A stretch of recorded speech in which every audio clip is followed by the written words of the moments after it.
Minsan, ang pag-ibig ay hindi sapat para manatili ka sa isang pamilyang ang tingin sa iyo ay basura lamang.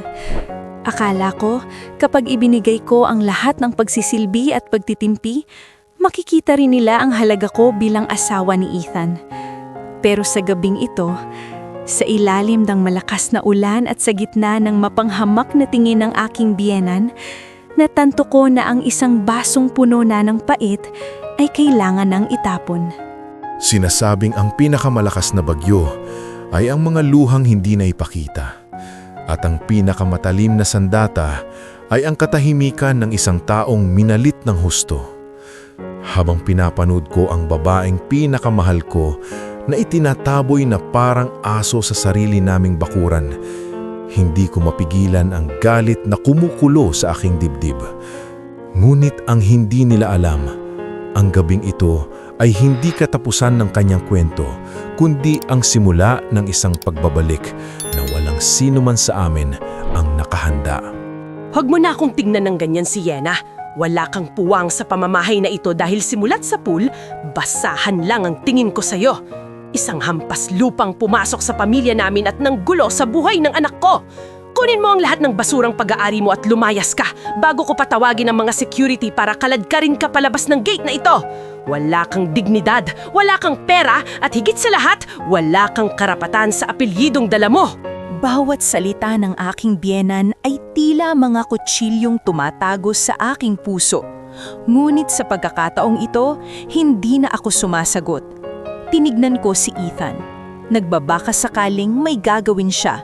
Ngunit nakayuko lang siya, tila tiklop ang pakpak sa harap ng kanyang ina. Dito ko naramdaman ang lamig ng ulan na humahalo sa init ng aking mga luha.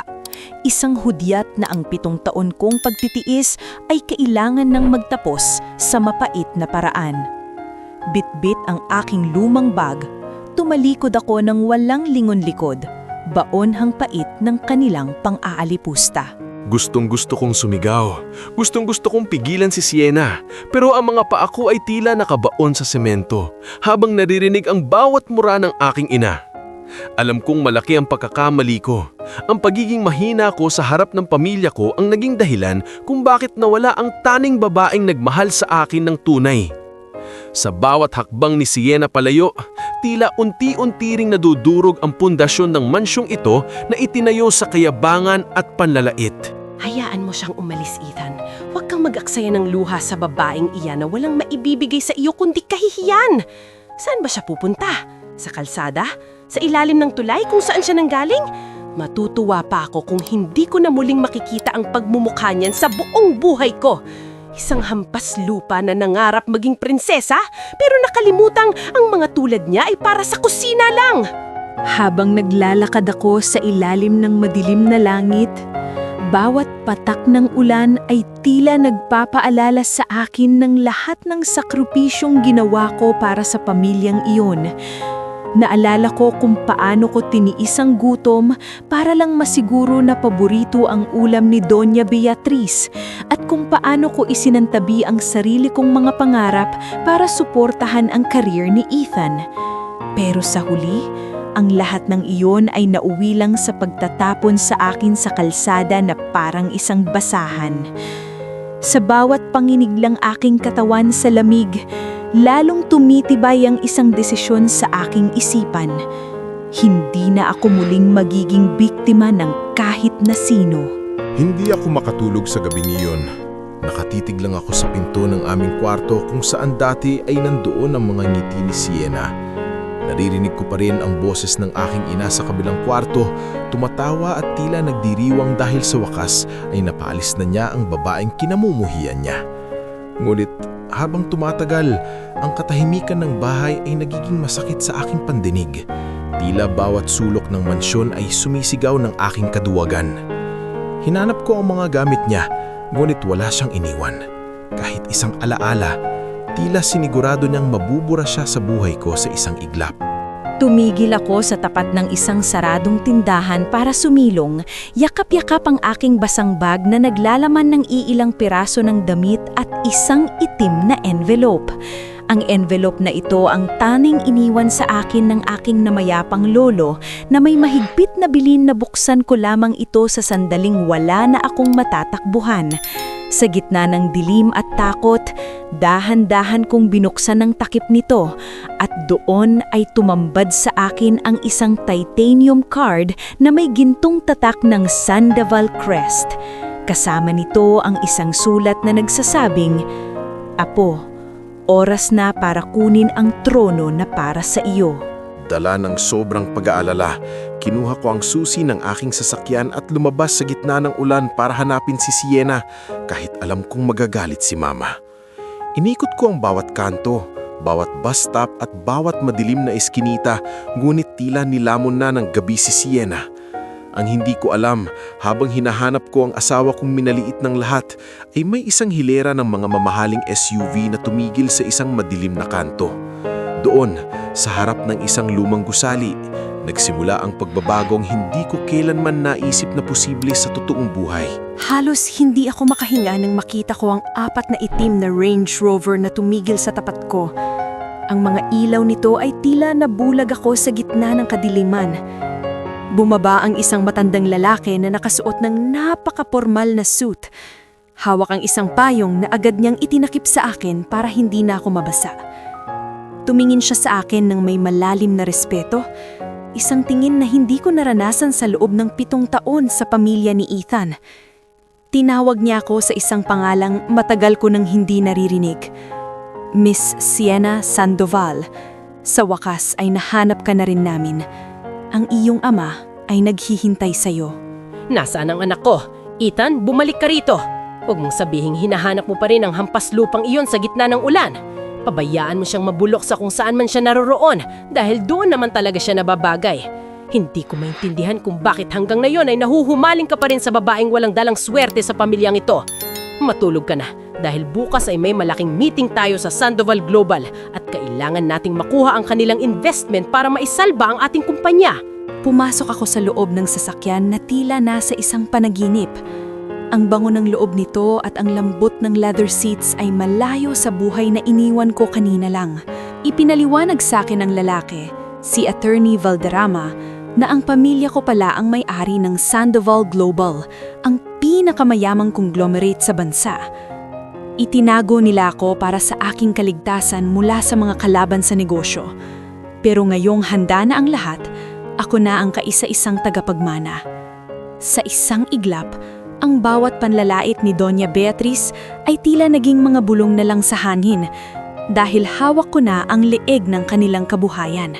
Bumalik ako sa mansyon, bigo, basang-basa at pagod na pagod. Habang ang boses ni Mama ay patuloy na humaalingaw-ngaw sa tenga ko. Hindi ko magawang sabihin sa kanya na parang may mali. Na parang ang pagalis ni Sienna ay simula ng isang malaking krisis na hindi namin kayang pigilan. Tiningnan ko ang aming wedding photo at doon ko napansin ang isang detalyeng hindi ko nakita noon. Ang locket ni Sienna ay may maliit na inscription ng Sandoval. Isang kabang bumalot sa akin, isang hinala na baka ang babaeng pinalayas namin ay ang siya palang kaisa-isang taong makakapagligtas sa amin. Nasa loob ako ng isang private dressing room. Nakatitig sa salamin habang ang mga stylists mula sa Paris ay abala sa pag-aayos sa akin. Ang dating tuyot at pagod kong mukha ay napalitan ng isang anyong puno ng otoridad at ningning na hindi ko akalaing taglay ko pala. Isinuot ko ang isang silk power suit na kulay midnight blue. Malamig sa pakiramdam pero nagbibigay ng kakaibang tapang sa aking dibdib. Wala na ang Sienna na iyakin. Wala na ang Sienna na utusan ni Doña Beatriz. Ngayon, ako na ang kanilang bagong boss. Ang umaga ay dumating na may dalang kakaibang tensyon sa opisina dahil balita na darating daw ang bagong chairwoman ng Sandoval Global para sa isang emergency board meeting. Ang mama ay abalang-abala sa pag-aayos ng kanyang mamahaling alahas, kampante na ang kanyang pangalan ang magpapanatili sa amin sa pwesto. Ethan, ayusin mo ang suit mo. Kailangan nating makuha ang pabor ng bagong Sandoval, sabi niya habang nakataas ang noo. Hindi ko alam kung bakit pero ang bawat hakbang ko patungo sa boardroom ay tila bumibigat. Para akong naglalakad patungo sa aking sariling hatol. Hawak ko ang tablet na naglalaman ng lahat ng financial records ng kumpanya ni Doña Beatriz. At napangiti ako nang makita kung gaano sila kabaon sa utang sa amin. Inutusan ko si Attorney Valderrama na i-hold ang lahat ng credit lines nila bago pa man ako pumasok sa silid. Gusto kong makita ang kanilang mga mukha kapag nalaman nilang ang hampas lupa na kanilang pinalayas ang siyang magpapasya kung may bukas pa sila. Ito na ang sandaling pinakahihintay ko, ang sandaling kung saan ang biktima ay magiging hukom. Siguradong magugustuhan ng bagong Sandoval ang presentation natin, Ethan. Dahil tayo lang ang may pinaka-eleganteng proposal sa lahat. Hindi ko hahayaan na may sino mang humarang sa ating tagumpay, lalo na ngayong wala na ang malas mong asawa sa paningin ko. Tignan mo, mula nang mawala ang babaeng iyon, tila naging maaliwalas ang lahat ng deal natin. Maghanda ka na dahil narinig ko na ang tunog ng takong ng bagong chairwoman sa hallway. Oras na para ipakita kung sino ang tunay na elite. Dahan-dahang bumukas ang malaking pinto ng boardroom at ang lahat ng mga directors ay tumayo bilang tanda ng respeto. Naglakad ako ng may direksyon. Ang bawat tunog ng aking stilettos sa marble floor ay tila hudyat ng kanilang kamatayan. Nang makarating ako sa dulo ng mahabang mesa, hindi ko muna sila tinignan. Bagkus ay inilapag ko ang aking designer bag at dahan-dahang umupo sa gitnang upuan. Ramdam ko ang titig ni Doña Beatriz at Ethan. Ramdam ko ang kanilang gulat at ang unti-unting paglamig ng kanilang mga katawan. Sienna, anong ginagawa mo rito? Guard! Paano nakapasok ang babaeng ito sa loob ng Sandoval Global? Ethan, tumawag ka ng security ngayon din. Ang lakas ng loob mong magpakita rito matapos mo kaming layasan at talagang sa upuan pa ng chairwoman ka pumwesto. Umalis ka dyan bago ko pa ipakaladkad ang madumi mong pagmumukha sa labas ng building na ito. Wala kang lugar sa mundong ito ng mga mayayaman. Hindi ako makapagsalita. Ang dila ko ay tila naputol habang nakatitig sa babaeng nasa harap ko. Hindi ito ang Sienna na iniwan ko kagabi na basang-basa sa ulan. Ang babaeng ito ay naglalabas ng aura ng kapangyarihan na kahit ang aking ina ay hindi kayang pantayan. Tinignan niya ako. Isang malamig at walang emosyong tingin na tila hindi niya ako kilala. Doon ko napagtanto na ang malaking pagkakamaling ginawa namin ay hindi na mababayaran ng kahit anong sorry o pagmamakaawa. Tumingin ako ng direkto sa mga mata ni Doña Beatriz at dahan-dahang numiti. Isang ngiting punong-puno ng pait at tagumpay. Miss Beatriz, nakakalimutan mo na yata kung kaninong kumpanya ang tinatapakan mo ngayon. Ang mahinahon kong sabi pero sapat na para patahimikin ang buong silid. Inilahad ni Attorney Valderrama ang aking appointment papers sa harap nila at nakita ko ang unti-unting pagputla ni Doña Beatriz habang binabasa ang pangalang Sienna Sandoval Sandoval, Chairwoman and CEO. Hindi ito maaari. Isa itong pagkakamali. Pineke mo ang mga dokumentong ito, Sienna. Imposibleng ikaw ang nawawalang Sandoval. Ethan, sabihin mo sa kanila, asawa mo lang siya na galing sa kung saang iskinita.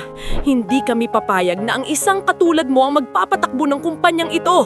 Gagawin ko ang lahat para mapatunayan na nandaraya ka lang para makapaghiganti sa amin dahil pinalayas ka namin. Huminga ako ng malalim at inayos ang aking suit jacket habang nakatingin sa nagwawalang biyenan sa harap ko. Ang katotohanan ay hindi nagbabago dahil lang hindi mo ito matanggap, Beatriz. Ang tugon ko habang binubuksan ng report sa harap ng lahat. And as the owner of your massive debts, I am officially freezing all credit lines to your company, effective immediately. Nakita ko ang takot sa mga mata ni Ethan, ang takot ng isang lalaking nalaman na ang lahat ng luho niya ay nakasalalay na ngayon sa kamay ng babaeng sinaktan niya. Gusto kong lumapit sa kanya. Gusto kong hawakan ang kanyang kamay at sabihing, Sienna, pag-usapan natin ito. Pero ang mga mata niya ay parang pader na hindi ko kayang tibagin. Naisip ko ang lahat ng beses na hinayaan ko siyang umiyak. Lahat ng beses na hindi ko siya ipinagtanggol sa aking ina. Ngayon, ang bawat luhang iyon ay bumabalik sa akin bilang isang bagyong wawasak sa aming pamilya. Kami na ang nagmamakaawa, kami na ang nasa ilalim at wala kaming magagawa kundi panoorin ang aming pagbagsak. Sienna, Iha, baka naman pwedeng pag-usapan natin ito ng maayos. Alam mo namang dala lang ng emosyon ng lahat ng nasabi ko kagabi. Pamilya pa rin tayo, hindi ba? Ethan, sabihin mo kay Sienna na hindi natin gustong saktan siya. Magsimula tayo ulit. Ibabalikan namin sa mansyon. Lahat ng gusto mo ibibigay namin. Huwag mo namang gawin ito sa amin. Maawa ka sa kumpanya ni na Ethan. Pamilya? Natawa ko ng bahagya. Isang tawang walang bahid ng saya kundi purong pangungutya. Nasaan ang pamilyang sinasabi mo nung pinalalayas mo ako sa gitna ng ulan nang walang kahit isang sentimo? Nasaan ang pamilya nung tinatawag mo akong hampas lupa sa harap ng mga katulong nyo? Tiningnan ko sila ng may pandidiri. Dahil ngayon lang nila naalala ang salitang pamilya dahil kailangan nila ang aking pera. Hindi ko na kinaya ang bigat ng aking nararamdaman, kaya tumayo ako at diretsyong tumingin sa kanya, umaasang makakita ng kahit kaunting paglambot sa kanyang mga mata. Sienna, please. Alam kong nagkamali ako. Alam kong naging mahina ako. Pero wag mo namang idamay ang pinaghirapan ni Papa. Kung gusto mo akong saktan, saktan mo ako, pero wag mong bawiin ang lahat sa amin. Ang boses ko ay nanginginig. Ramdam ko ang titig ng mga board members na tila nanonood ng isang teleserye sa totoong buhay. Oo, Sienna. Si Ethan na lang ang parusahan mo, wag ang kumpanya. Gagawin namin ng lahat, kahit magmakaawa pa kami sa harap mo ngayon din. Hindi namin kakayanin ang mawala ng lahat. Saan kami pupunta? Ano ang sasabihin ng mga kaibigan namin sa club? Magiging katatawanan kami. Sienna, parang awa mo na. Wag mo kaming gawing pulubi. Tumayo ako at kinuha ang aking gamit.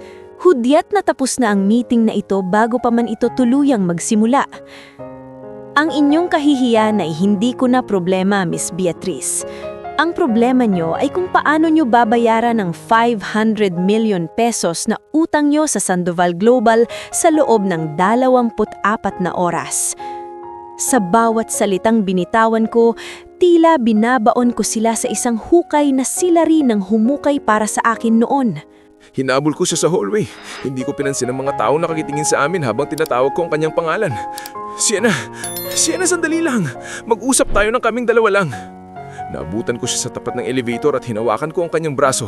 Pero mabilis niya itong binawi na tila ba nandidiris ang mahawakan ko. Humarap ako sa kanya. Ang puso ko ay tumitibok ng mabilis pero hindi dahil sa pag-ibig, kundi dahil sa galit na matagal kong ikinulong. Wala na tayong dapat pag-usapan, Ethan? Ang lalaking minahal ko ay namatay na noong gabing hinayaan niyang itapon ako ng kanyang ina sa kalsada. Ang kaharap mo ngayon? Ang taong wawasak sa lahat ng inakala mong mahalaga sa'yo. Sienna, mahal kita. Alam kong hindi mo ito magagawa sa akin dahil alam ko kung gaano mo ako kamahal. Lahat ng ito ay dahil lang sa galit, di ba? Bumalik ka na sa akin. Ayusin natin ito.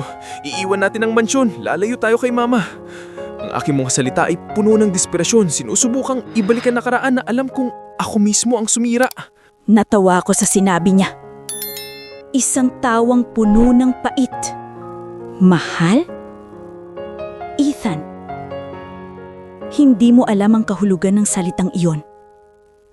Ang taong nagmamahal ay hindi nanonood habang dinudurog ang kanyang asawa. Ang Sandoval Global ay hindi lang negosyo para sa akin. Ito ang katarungang ipinag-guide niyo sa akin. Pumasok ako sa elevator. At bago ito sumara, tinitigan ko siya sa huling pagkakataon. Goodbye, Ethan. See you in court. Hindi ito pwedeng mangyari. Hindi! Pinalalayas tayo sa sarili nating bahay. Ethan, Gawin mo ang paraan. Sabihin mo sa mga sheriff na ito na nagkamali sila. Ang mansyong ito ay pag-aari ng mga pamilya natin sa loob ng 30 taon. Sumisigaw ako habang nakikita ang mga tauhan ni Sienna na naglalagay ng foreclosed sign sa aming gate.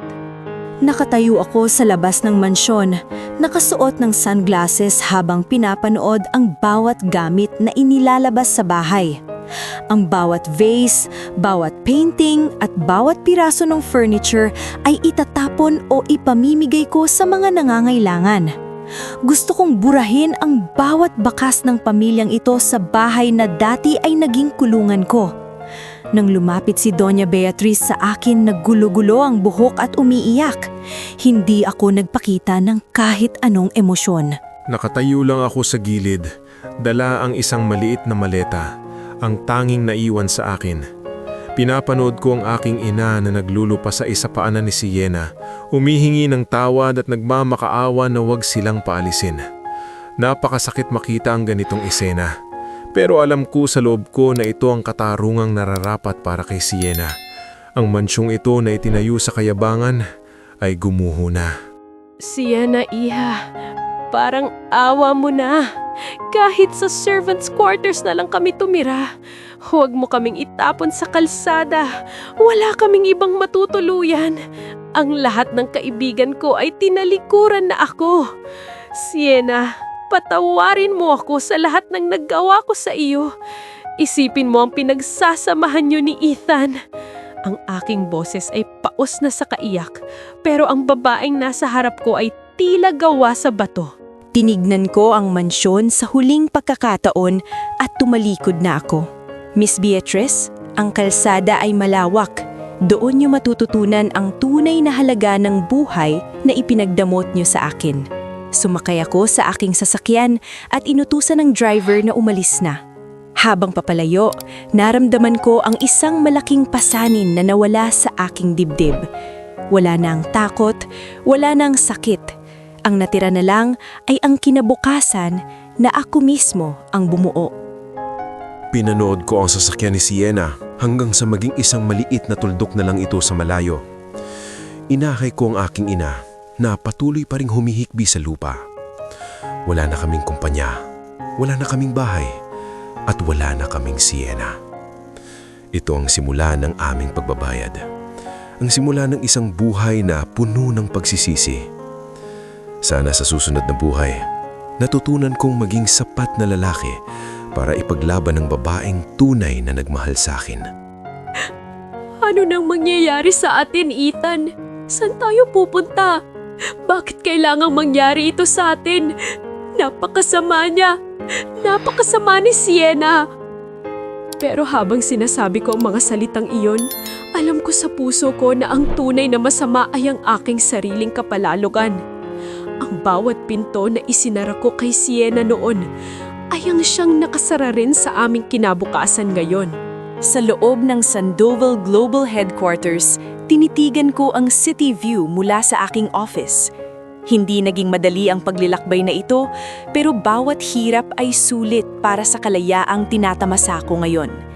Hindi ako nagtagumpay dahil lang sa pera, kundi dahil pinili kong bumangon at hindi magpakulong sa nakaraan. Ngayon, ang pangalang Sienna Sandoval ay hindi na lang isang tagapagmana. Ito ay isang simbolo ng isang babaeng minaliit, pero nag-isang reyna. Nakalubog ang sikat ng araw at kasabay nito ang paglamig ng paligid dito sa isang maliit at lumang apartment na nakuha namin gamit ang huling pera sa bulsa ko. Nakatingin ako sa kisameng may mga lamat, malayo sa marangyang chandelier na kinagisnan namin sa mansyon. Naririnig ko ang mahinang iyak ni Mama sa kabilang kwarto. Isang tunog na dati ay puno ng otoridad, pero ngayon ay puno na lang ng panghihinayang. Dito ko naramdaman ang totoong bigat ng sinabi ni Sienna. Ang kalsada nga ay malawak, at sa bawat kanto ay may paalala ng aming pagkatalo. Hindi ko kayang matulog sa higaang iko, Ethan. Ang sikip, ang dumi, at ang amoy ng paligid ay hindi para sa isang katulad ko. Paano tayo haharap sa mga tao bukas? Paano kung makita ako ng mga dati kong kumari sa ganitong kalagayan? Pakiramdam ko ay pinapatay ako ng bawat minutong lumilipas dito sa kalyeng ito na dati ay hindi ko man lang tinitignan sa bintana ng aking kotse. Ang bawat pangungutya ko kay Sienna noon ay bumabalik sa akin ngayon bilang isang sumpa na hindi ko na matakasan. Habang sila ay naghihirap sa dilim, ako naman ay nasa gitna ng liwanag ng Sandoval Towers, pinagmamasda ng mga bagong kontratang pipirmahan ko. Wala na ang bigat sa aking puso. Wala na ang kaba na baka may masabi akong mali sa hapagkainan ni na Doña Beatriz. Ngayon ang bawat salita ko ay batas at ang bawat desisyon ko ay nagpapatakbo sa ekonomiya ng bansa. Hindi ko hangad ang pumatay ng tao, pero hangad ko ang ituro sa kanila ang aral na ang bawat pang-aapi ay may katapat na kabayaran sa tamang panahon. Sinubukan kong tawagan ang mga dating kaibigan ko sa business club para humingi ng trabaho. Pero lahat sila ay hindi sumasagot o kaya naman ay binababaan ako ng telepono. Alam na ng buong mundo ang nangyari at walang sino man ang gustong kumampi sa pamilyang kinalaban ang isang Sandoval. Ngayon ko lang napagtanto na ang lahat ng respeto sa amin noon ay dahil lang sa pera, hindi dahil sa aming pagkatao. Habang si Sienna ay nagniningning sa itaas, kami naman ay unti-unting nilalamon ng limot dito sa ibaba. Nag-abang ako sa labas ng Sandoval Global ng 3 oras, hindi alintana ang init at ang mga tingin ng mga dating empleyado ko na ngayon ay pinagtatawanan na ako. Nang lumabas ang sasakyan ni Sienna, hinarangan ko ito kahit alam kong pwede akong masagasaan o madampot ng mga bodyguards niya. Gusto ko lang siyang makausap. Gusto ko lang humingi ng isa pang pagkakataon, hindi para sa pera, kundi para maibalik ang kahit konting bahagi ng dating kami. Pero bago pa ako makalapit, hinarang na ako ng 2 malalaking lalaki na tila ba dumi ako sa kalsada. Mula sa loob ng tinted glass ng aking sasakyan, nakita ko si Ethan. Gusot ang damit, pawisan at may bakas ng desperasyon sa kanyang mukha. Hindi ko maramdaman ang dating pagtibok ng puso ko para sa kanya. Ang tanging nararamdaman ko na lang ay ang awa para sa isang lalaking hindi natutong tumayo sa sarili niyang mga paa. Hindi ko ibinaba ang bintana, bagkos ay inutusan ko ang driver na magpatuloy lang sa pag-aandar. Ang nakaraan ay isang saradong aklat at hindi ko nahahayaang muling mabuksan ang pahina kung saan ako ang biktima. Nakaabang ako sa balita sa lumang telebisyon dito sa apartment. Nagbabaka sakaling may skandal na lumabas tungkol kay Sienna para bumagsak siya. Hindi pwedeng maging malinis ang record ng babaeng iyan. Bulong ko sa sarili ko habang nanginginig ang aking mga kamay. Pero ang tanging lumalabas ay ang kanyang mga charity works at ang mabilis na pag-amat ng Sandoval Global sa ilalim ng kanyang pamumuno. Lalong kumukulo ang dugo ko dahil ang tagumpay niya ay ang siyang nagpapaalala sa akin ng lahat ng nawala sa amin. Bumalik ako sa apartment na wala ring napala. Baon ang kahihiyan na makita ako ni Sienna sa ganitong kalagayan. Naupo ako sa sahig at napahawak sa aking ulo. Iniisip kong paano ba kami humantong sa ganito. Ang lahat ng kayabangan namin noon ay tila isang malaking biro na ngayon ay naniningil na ng interes. Isang maling galaw, isang maling panlalait, at ang buong buhay namin ay naglaho na parang bula sa gitna ng hangin. Nandito kami sa korte ngayon dahil idinemanda kami ni Sienna para sa lahat ng anomalya at pagnanakaw na ginawa ko sa kumpanya noong kami pa ang may-ari. Hindi ako makatingin sa kanya habang nakaupo siya sa harap. Mukhang napakaganda at napakayaman sa kanyang puting suit. Ang bawat ebidensyang inilalabas ng kanyang abogado ay tila mga pako na ibinabaon sa aking kabaong.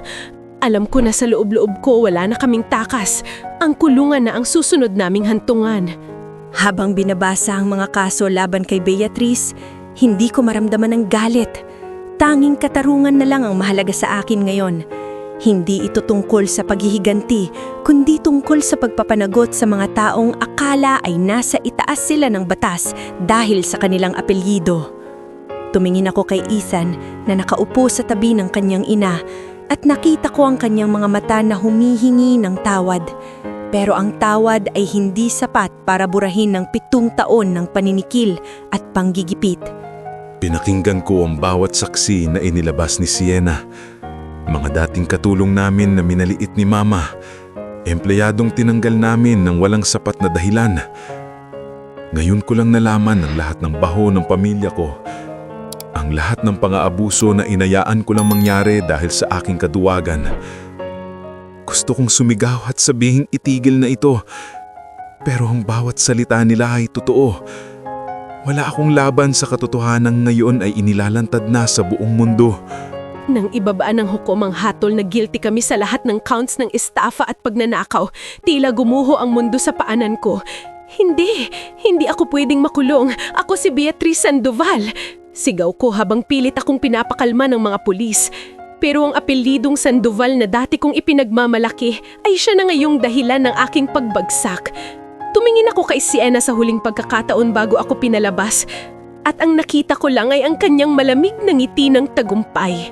Dahil wala akong direktang kinalaman sa pagnanakaw ni Mama, hindi ako nakulong.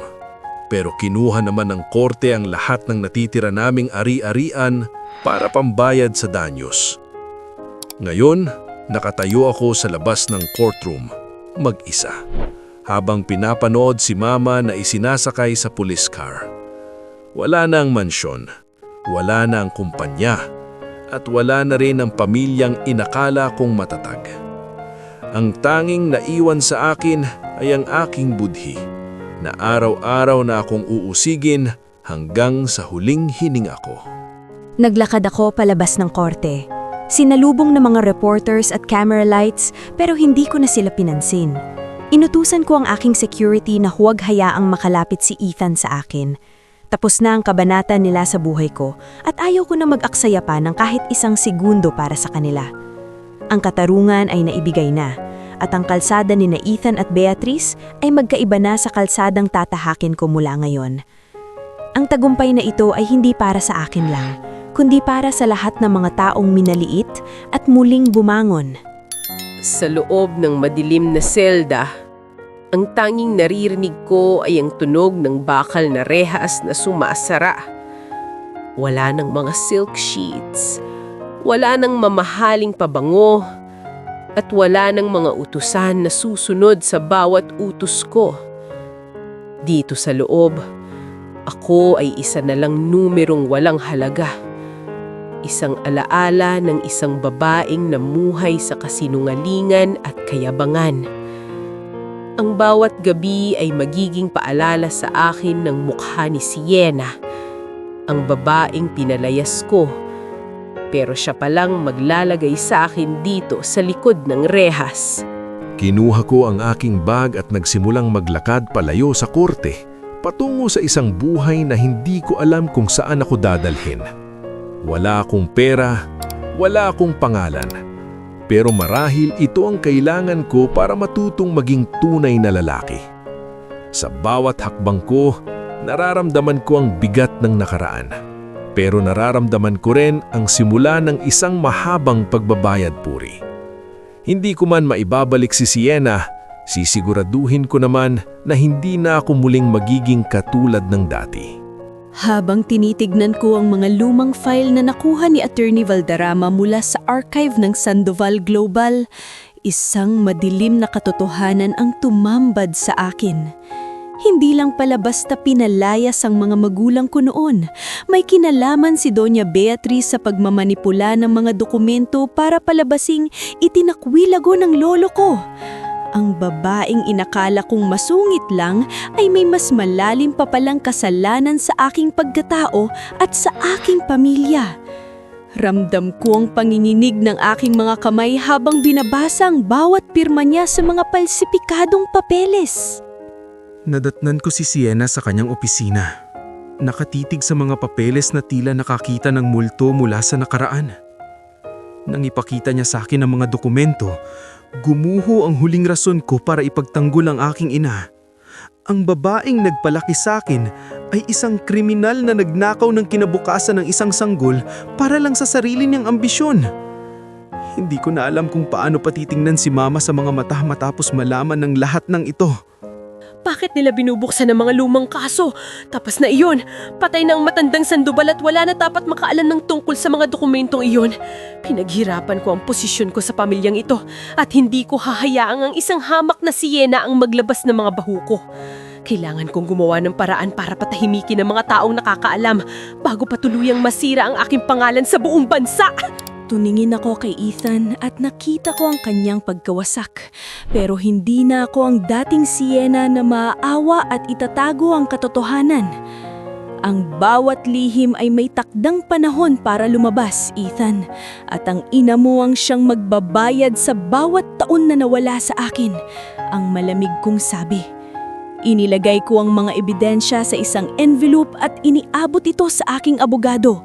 Panahon na para sa huling pagtutuos na wawasakin sa lahat ng kanilang kasinungalingan. Sinubukan kong tawagan ang aking mga best friends sa elite circle. Pero bawat isa sa kanila ay binababaan ako ng telepono o kaya naman ay sinasabing hindi nila ako kilala. Ang mga taong dati ay nakapila sa labas ng mansyon ko para lang maimbitahan sa aking mga party, ngayon ay nandidiri na sa aking pangalan. Nasaan na ang katapatan na ipinangako nila? Ngayon ko lang napagtanto na ang mga ngiti nila ay nakadepende lang sa kapal ng aking pitaka.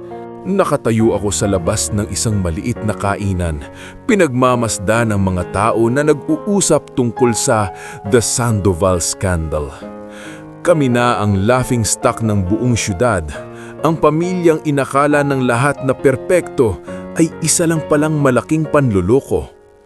Kahit ang mga business partners ko ay tinalikuran na ako, tila ba may nakakahawang sakit ang sino mang lalapit sa amin. Ito ang kapalit ng aming kayabangan, isang mundong walang puwang sa mga taong bagsak na. Pinapanood ko ang pagbagsak ng kanilang social status mula sa aking penthouse. Nakikita ko kung paano isa-isang bumibitiw ang kanilang mga koneksyon. Hindi ko na kailangang magsalita ng masama. Ang katotohanan na mismo ang gumagawa ng trabaho para sa akin. Ang bawat pinto na isinara nila sa akin noon ay ang siya nagsasara rin sa kanila ngayon ng mas matindi. Ang tunay na kapangyarihan ay hindi nakukuha sa pananakot, kundi sa pagiging totoo at tapat sa bawat desisyon. Nakatitig ako sa salamin at ang nakikita ko na lang ay isang matandang babae na wala ng kahit na ano. Ang lahat ng alahas ko ay naisang lana. Ang mga mamahaling damit ko ay nasa loob na ng mga sako, handa nang dalhin sa murang bilihan. Sa unang pagkakataon sa aking buhay, naramdaman ko ang takot na naramdaman ni Siena noong gabi ng ulan.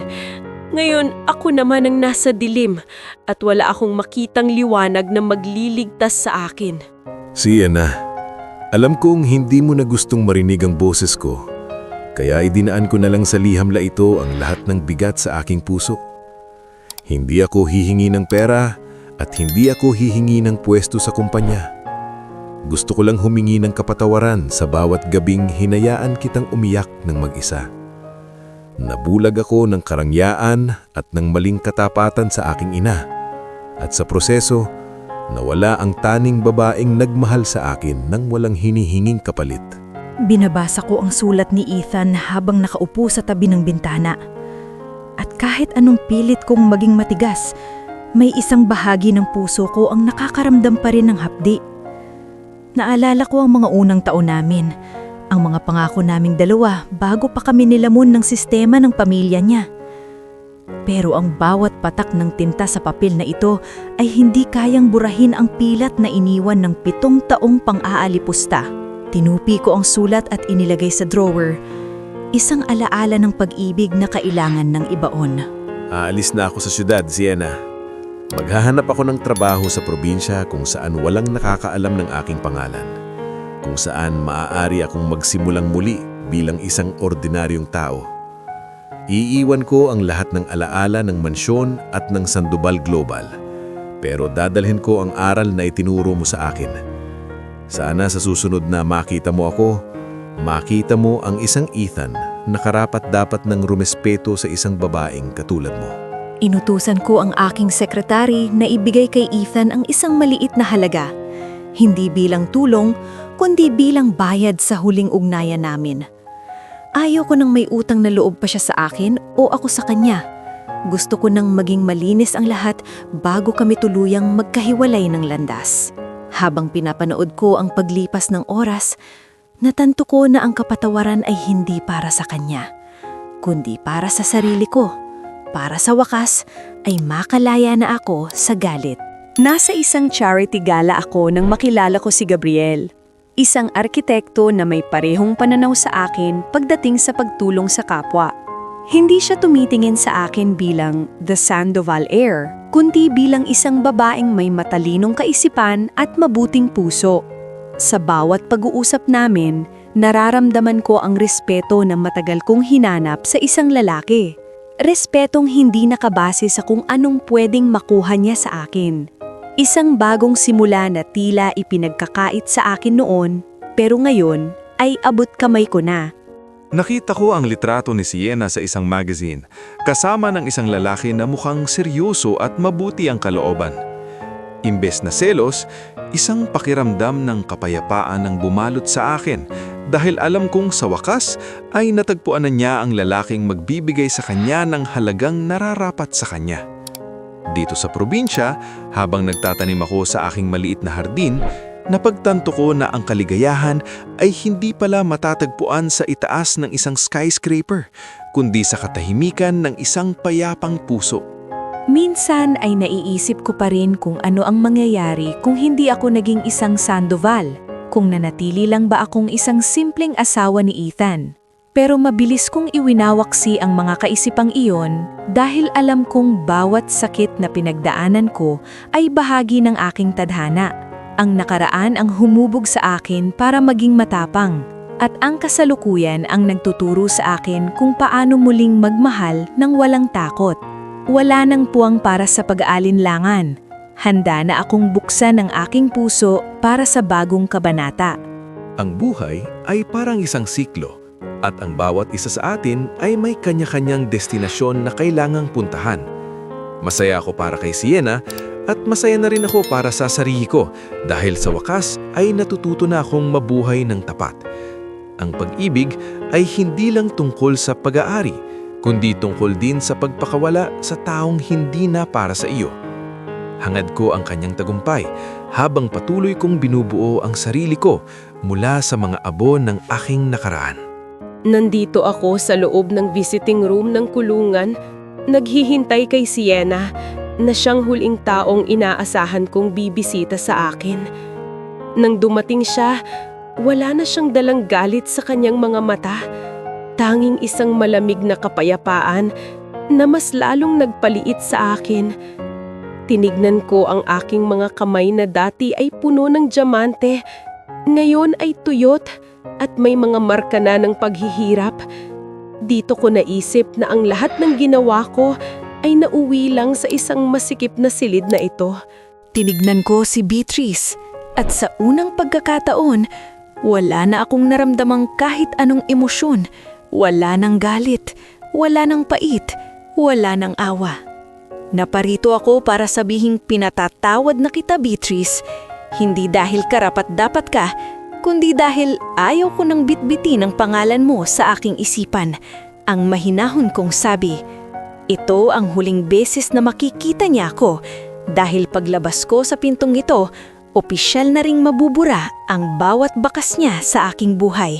Gusto kong humingi ng tawad, gusto kong lumuhod at sabihing, Sienna, patawarin mo ako. Pero ang mga salita ay tila nakabara sa aking lalamunan. Habang tumatalikod siya, naramdaman ko ang tunay na kahulugan ng pagkatalo. Ang maiwang mag-isa sa dilim habang ang biktima mo ay naglalakad sa ilalim ng araw. Ang bawat sandaling minaliit ko siya ay naging pader na naghihiwalay sa akin sa mundo. At ngayon, wala na akong magagawa kundi tanggapin ang aking hatol. Lumakad ako palabas ng kulungan at huminga ng malalim.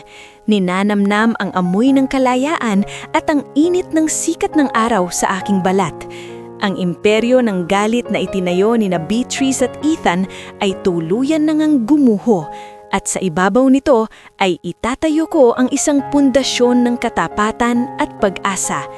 Wala nang lilingon sa likod, wala nang magtatanong ng bakit, dahil ang sagot ay nasa harap ko na. Ito na ang huling pahina ng aking madilim na nakaraan at ang simula ng aking walang hanggang tagumpay. Nakaupo ako sa dulo ng mahabang mesa dito sa boardroom ng Sandoval Global. Tinitignan ang dokumentong magtatapos na sa lahat ng koneksyon ng pamilya ni Ethan sa kumpanyang ito. Binili ko na ang huling share na hawak nila at ngayon, ang kumpanyang ito ay purong Sandoval na. Wala nang bahid ng kanilang panlinlang. Tumingin ako sa paligid, sa mga taong dati ay nakayuko lang sa amin at nakita ko ang respeto na bunga ng tapat na pamumuno at hindi ng takot. Ang bawat pirma ko sa papel na ito ay parang isang selyo sa aking kalayaan. Nakatayo ako sa labas ng gusali, tinitignan ng dambuhalang Sandoval logo sa itaas. Alam kong sa loob ay tinatapos na ni Sienna ang huling ugnayan namin. Hindi na ako nagtangkang pumasok o manggulo. Sapat na sa akin ang malamang maayos na ang lahat at ang kumpanya ay nasa mabuting kamay. May bitbit akong bagong resume, handang magsimula sa pinakamababang pwesto sa isang maliit na factory sa probinsya. Ito ang simula ng aking pagbabago. Isang buhay na simple pero tapat, malayo sa karangyaang naging sumpa sa aming pamilya. Dito sa loob ng aking selda, natanggap ko ang balitang wala na kaming kahit isang hibla ng koneksyon sa Sandoval Global. Natawa na lang ako ng mahina, isang tawang walang pait kundi pagtanggap sa aking kapalaran. Ang babaeng tinawag kong hampas lupa ang siyang naging pinakamataas sa aming lahat at ang kaisa-isang Sandoval na tunay na karapat-dapat sa trono. Sa wakas, ang aking pride ay naubos na rin. At ang tanging natira ay ang katotohanang ako ang arkitekto ng aking sariling pagbagsak. Tumayo ako at naglakad patungo sa bintana. Pinagmamasdan ang papalubog na araw na nagbibigay ng gintong kulay sa buong siyudad. Wala na ang Sienna na minaliit. Wala na ang Sienna na asawang sunod-sunuran. Ngayon, ako na ang reyna ng aking sariling buhay. Ang bawat sakit na ranasan ko ay naging hagdan ko patungo sa tagumpay na ito. At sa bawat bukas na darating, sisiguraduhin kong wala ng ibang babaeng makakaranas ng naranasan ko. Ang kwentong ito ay hindi lang tungkol sa paghihigante. Ito ay tungkol sa pagtuklas sa tunay na lakas ng isang pusong minaliit pero nag-iisang reyna. Sa pagtatapos ng kwentong ito, naway magsilbi itong paalala sa lahat. Ang bawat luhang idinating ninyo sa isang taong minaliit ninyo ay babalik sa inyo ng may higit na bigat. Ang tunay na yaman ay hindi nasusukat sa ginto, kundi sa dangal na taglay mo sa kabila ng lahat ng pagsubok. Ngayon, nakatayo ako ng matatag, hindi dahil sa apelyidong Sandoval, kundi dahil pinili kong huwag magpaapi at lumaban para sa aking karapatan. Maraming salamat sa inyong pakikinig at naway baunin ninyo ang aral na ang bawat pagtatatos ay simula lamang ng isang mas maliwanag na kabanata. Ang bawat pagkakamali ay may kabayaran at ang pagsisisi ay laging nasa huli. Pero hindi ito hadlang para magsimula muli sa tamang paraan. Pinapanood ko si Sienna na maging bituin sa madilim na langit ng aming nakaraan at masaya na ako sa malayong pagtingin sa kanyang ningning. Maraming salamat sa pagsama sa amin sa biyaheng ito ng pag-ibig, pagkakanulo at pagbabalik ng dangal. Hanggang sa muli nating pagkikita sa susunod na kwento ng buhay at pag-asa. Ito ang inyong mga narrators, nagpapaalam at nag-iiwan niyang aral na ang tunay na pag-ibig ay marunong rumispeto at magpahalaga.